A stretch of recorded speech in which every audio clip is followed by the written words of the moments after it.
Bonjour à toutes et à tous, est-ce que vous allez bien? Est-ce que vous avez passé un bel été merveilleux et fantastique et reposant? Oui? Et bien maintenant c'est fini, retour au bercail. Non, j'espère que vous êtes tous d'attaque pour cette rentrée. Je me présente, moi c'est Kadi et je vous souhaite la bienvenue sur ma chaîne. Aujourd'hui, je vais vous parler d'Aiden Tyrone Poulter, un homme appelé le premier serial killer de Nouvelle-Zélande qui a fait pas moins de 3 victimes en l'espace d'une semaine seulement. Donc je vous laisse vous installer très confortablement et rejoignez-moi une fois que c'est fait. À tout de suite!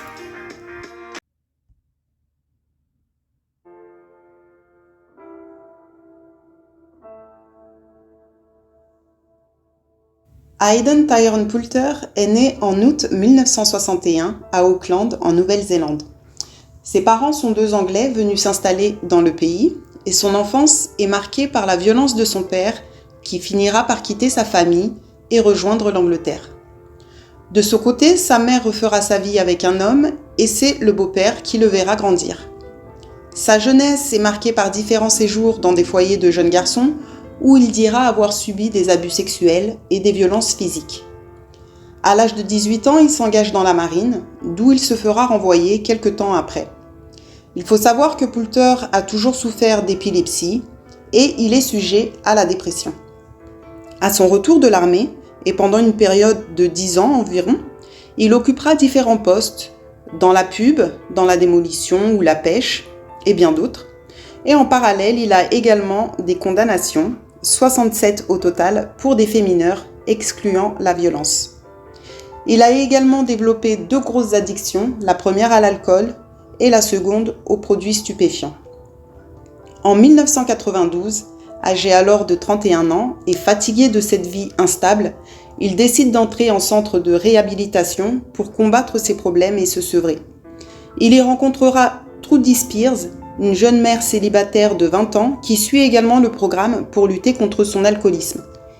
Trudi se prostitue également pour gagner sa vie. Quelque temps plus tard, il quitte le centre sans s'être sevré et entame une relation amoureuse. Ils s'installent ensemble dans un appartement. Poulter travaille à ce moment-là dans la démolition et Trudi a repris ses prestations tarifées. Poulter est à cette période décrit comme un homme gentil et calme, qui ne fait pas preuve de violence et qui préfère s'isoler quand il est en conflit avec Trudi, qui elle, au contraire, a un tempérament explosif, surtout quand elle est imbibée d'alcool.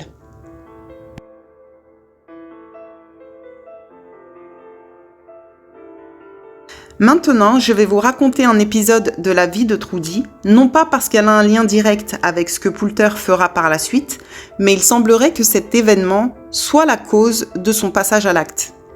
Donc on est le 29 août 1996, Trudi a alors 24 ans, et par un après-midi, elle pénètre dans une supérette munie d'un couteau. Elle est seule à ce moment-là. Elle menace le propriétaire des lieux avec son arme et lui ordonne de vider la caisse et de lui remettre le butin, ce qu'il fera. Elle lui dit ensuite d'appeler la police et de les faire venir. Pendant l'appel, très agressive, elle leur criera « Si vous ne venez pas, je tue votre pote ». Et elle ajoutera « Tout le monde fait ça, pourquoi pas moi ?» La police, une fois sur place, essaie de négocier pour lui faire entendre raison, mais Trudi est déterminée et ne semble pas vouloir mettre fin à son action. Elle s'amuse de la situation, elle les balade un peu, elle exige de parler à sa sœur, puis à son ami au téléphone. Et tout cela lui est patiemment accordé. Puis vient le moment où Trudi, l'arme toujours pointée sur le flanc de sa victime, lui ordonne de lui donner des cigarettes. En lui tendant le paquet, elle tombe et s'éparpille sur le sol. Instinctivement, Trudi fait un léger écart et se penche pour les récupérer. Et c'est à ce moment que le policier lui tire 2 balles dans le bras. Elle lâche enfin l'arme et s'écroule au sol. Elle est alors menottée et transportée à l'hôpital. Pendant son séjour à l'hôpital, qui va durer 2 semaines, Poulter est resté à son chevet pour la soutenir. Elle sera condamnée à 4 ans et demi de prison, et d'après ce qu'il dira plus tard, c'est à ce moment que quelque chose a explosé dans sa tête, et que des idées sombres ont commencé à l'envahir, mêlée à cela l'angoisse de perdre Trudi et son appartement, parce qu'il savait pertinemment que sans sa participation, donc sans son salaire, il aurait du mal à le conserver.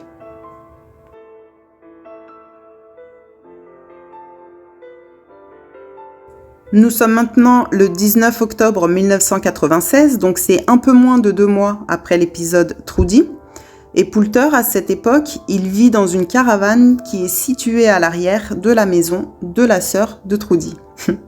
La nuit précédente, il écume les bars à la recherche de sa première cible, mais au petit matin, toujours bredouille, il accoste une jeune prostituée de 21 ans qui s'appelle Natasha Hogan. Et il négocie avec elle une prestation orale, donc une fellation.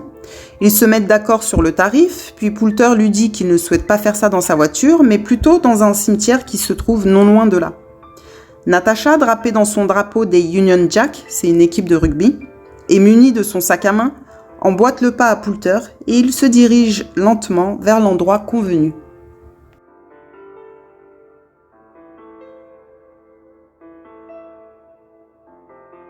Je vais vous faire ici une courte présentation de Natasha, courte parce que je n'ai pas trouvé des masses d'informations la concernant. Et je voulais vous prévenir également que pour les victimes suivantes, il n'y en aurait pas du tout parce que je n'ai absolument rien trouvé. Je suis désolée. Donc Natasha est née en 1975. Elle est le deuxième enfant d'une famille de 3 et ils sont issus de la classe moyenne. Depuis la naissance, Natasha a subi de multiples opérations à cause de problèmes physiques qui lui ont valu les moqueries de ses camarades de classe. Et vous savez à quel point les enfants peuvent être cruels entre eux parfois. Pour exemple, elle avait un nez déformé suite à une chute ou une malformation au niveau de la bouche et de la mâchoire, ce qui l'empêchait de mâcher correctement. Par conséquent, elle a fini, par la force des choses, par se replier sur elle-même et ne s'est jamais réellement intégrée. Par contre, elle savait se défendre quand elle était attaquée. Au fil des années, ses parents ont investi pas moins de 17 000 $ néo-zélandais en opérations chirurgicales diverses pour la débarrasser de ses complexes. Mais Natasha n'a jamais été pleinement satisfaite de l'image que lui renvoyait son miroir, ses traumas l'ayant marquée psychologiquement. Elle vivra difficilement le divorce de ses parents, survenu alors qu'elle avait 12 ans. À 16 ans, déjà consommatrice de drogue, elle quitte l'école et pour se faire un peu d'argent, elle commencera à se prostituer. C'est lors de la diffusion télévisée d'une courte interview dans laquelle elle apparaissait pour parler des risques de son métier que sa famille apprend sa double vie.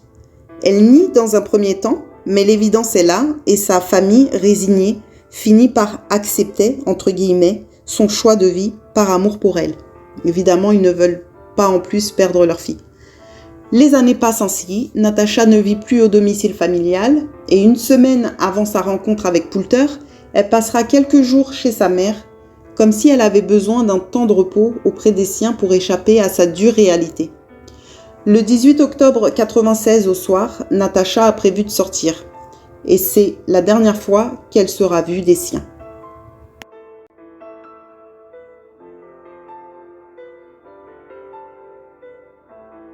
Retour sur Poulter et Natasha. Donc arrivée à l'endroit convenu, Natasha se positionne et pendant qu'elle accomplit sa prestation, dans la quasi-pénombre, Poulter sort doucement une boucle de ceinture Jack Daniels.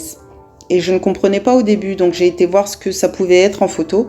Et effectivement, je suis d'avis que ça peut faire des dégâts. Donc il la frappe avec à 6 reprises. Et là, à ce moment-là, elle est blessée. Puis il tente de l'étrangler.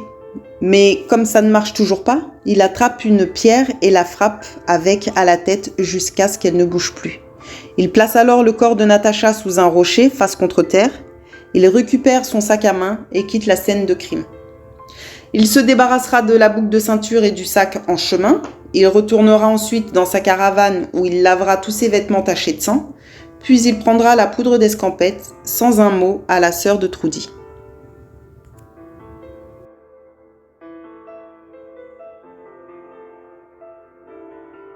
C'est une nonne qui promenait son chien qui a aperçu le corps 4 heures après le meurtre.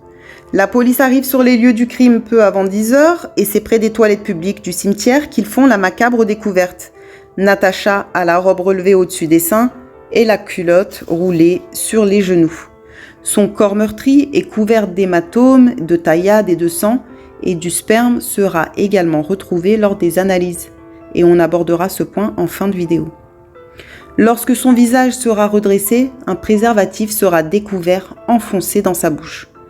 Les caméras de vidéosurveillance alentour ont été visionnées et on aperçoit bien Natasha en compagnie de Poulter. Une enquête débute avec de nombreux suspects puisque ce coin est réputé pour être un lieu très fréquenté par les prostituées et par conséquent par les clients.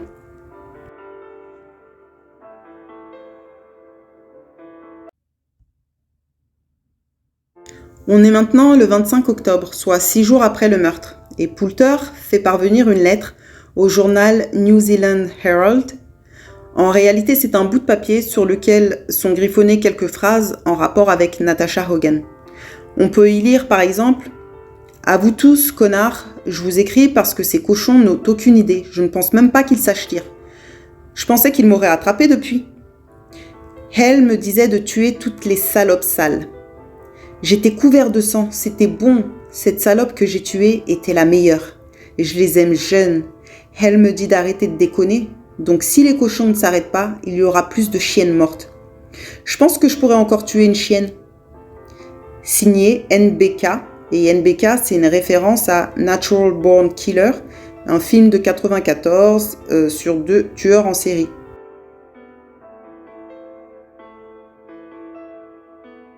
Poulter se trouve maintenant dans une auberge à Mandjeri qui se situe à 20 minutes d'Auckland. Un jour après avoir proféré ses menaces au journal, le 26 octobre, il pénètre dans un salon de massage appelé Cleopatra's en fin d'après-midi. Il a pris soin de cacher un long couteau sur lui. Il choisit une masseuse thaïlandaise nommée Lada Nimfet et réserve une heure de massage. Lada accueille donc son client, l'installe confortablement dans la cabine et la première heure se passe sans incident, les deux semblant passer un agréable moment. Poulter décide ensuite de réserver une deuxième heure. Lada sort de la cabine pour en informer son patron et pour lui apporter par la même occasion une tasse de café. Poulter, qui en son absence a récupéré son arme, se jette sur elle à son retour et la poignarde. Lada, sous la violence des coups, appelle à l'aide. Alerté par ses cris, le patron, M. Norris, et une autre employée, Ankana Chemsaret, se précipitent vers la cabine. Poulter, nu, se rue à l'extérieur, couteau à la main, et poignarde M. Norris au niveau du front. Celui-ci s'écroule. Le pensant mort, Poulter attrape Ankana et lui enfonce sa lame dans le bras, dans la poitrine et dans le dos. Puis il se relève et retourne vers M. Norris qui l'achève par des coups de couteau dans la poitrine et sur le haut du corps. Il fera pareil avec Lada, il se penchera sur elle et lui portera 2 coups au niveau de la poitrine. Après cette boucherie, Poulter se rhabille et s'enfuit du salon par une fenêtre située au 2e étage, à l'arrière du bâtiment. Lada et Norris succomberont à leurs blessures, seule Ankana s'en sortira après avoir été transportée à l'hôpital.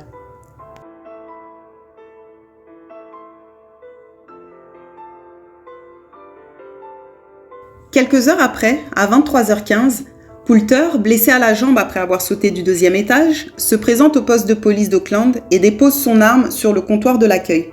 Il passera aux aveux en salle d'interrogatoire.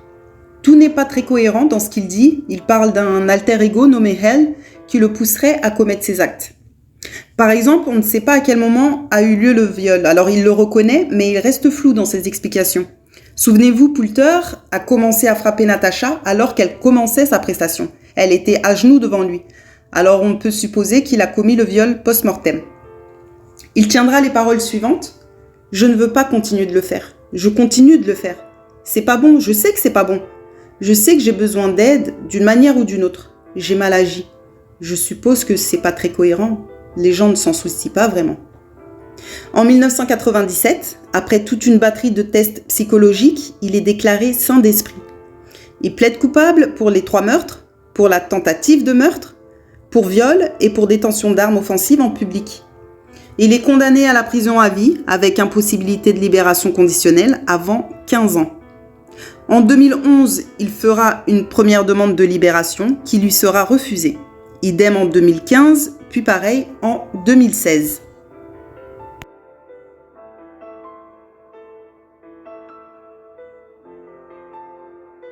C'est en juin 2018, après 21 ans d'emprisonnement, que la commission des libérations accepte sa demande, estimant qu'il ne représente plus de risque.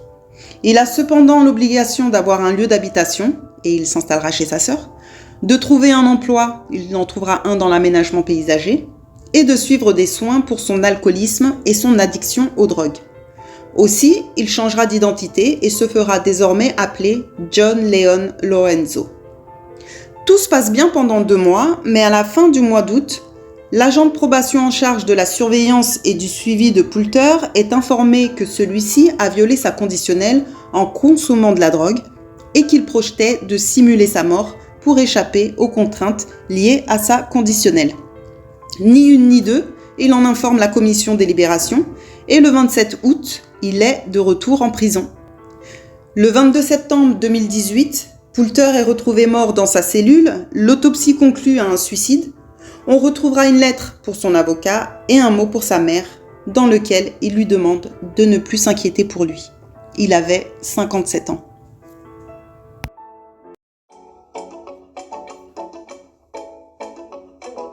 Voilà, c'est la fin de l'histoire d'Aiden Tyrone Poulter. J'espère que cette vidéo vous aura plu. J'espère aussi que vous avez passé un agréable moment en ma compagnie. En tout cas, ce fut le cas pour moi. J'espère aussi vous retrouver très bientôt avec une nouvelle histoire. Et en attendant, je vous souhaite beaucoup de bonnes choses et surtout, prenez soin de vous. Bisous, ciao!